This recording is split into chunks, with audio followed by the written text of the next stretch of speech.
And a big, big, big congrats on House of Spoils. I enjoyed it. It's a fun, old-fashioned ghost story with a culinary twist. It's quite tasty. Thank you, Manny. We're thrilled you enjoyed it. Oh, you're so welcome. So give us the genesis. So let's begin with you, Miss Danielle. What got you interested in writing and directing The House of Spoils with Bridget?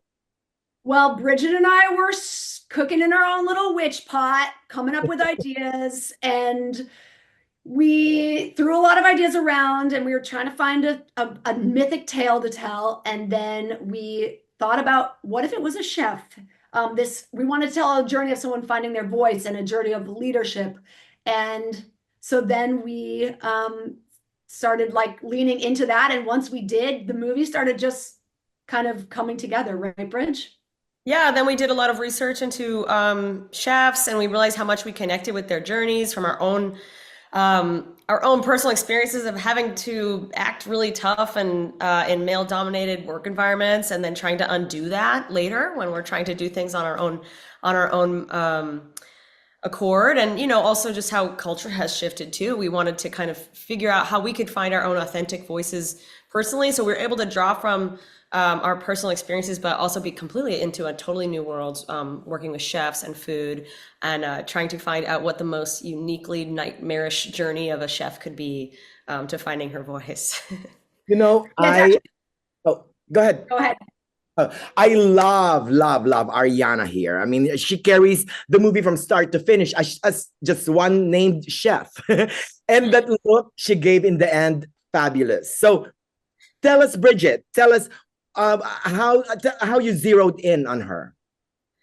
Oh, on Ariana, wow, we really felt like we lucked out timing wise, where she had just won her Oscar. And so she had this great momentum that people were like, yeah, let's do a movie behind her. And then her agent really connected with the script, and we know he really helped advocate the script to her. So we felt like we were really lucky to get her.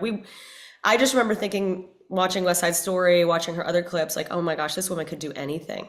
I felt like we felt really confident, like, wow, with it, knowing she was a dancer and that level of coordination you need to be a dancer, we felt like this person can really deliver as a chef and learn how to do things, and has technique and has a work ethic. And we were 100% right. She really threw herself into this role. She's in every scene. So it was a really intense shoot.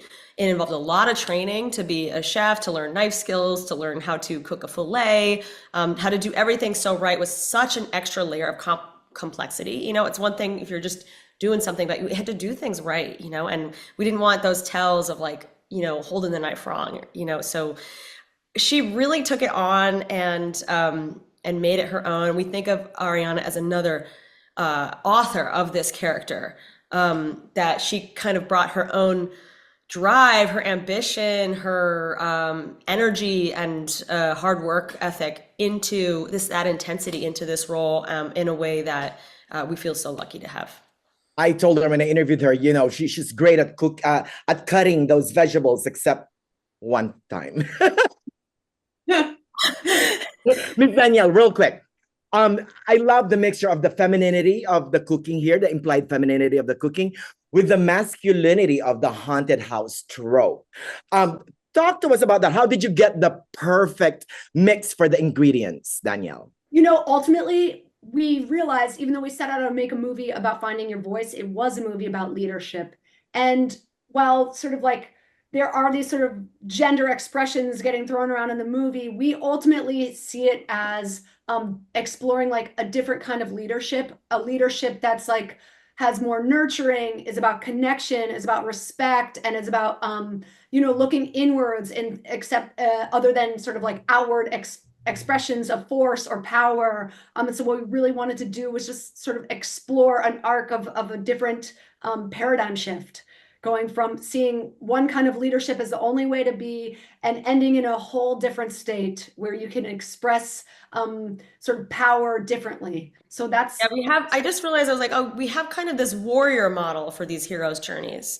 And this is we're like, can the witch model things for us? Can we kind of find a different way, be more intuitive, be a little nastier, and be a little like less outwardly presentable all the time? You know, is that actually a really valid model and like motivator and inspiration to find your own authentic path? Fantastic answers. I'm sorry, I'm running out of time, but a big congrats on House of Spoils again. And spoiler alert, it's wickedly delicious.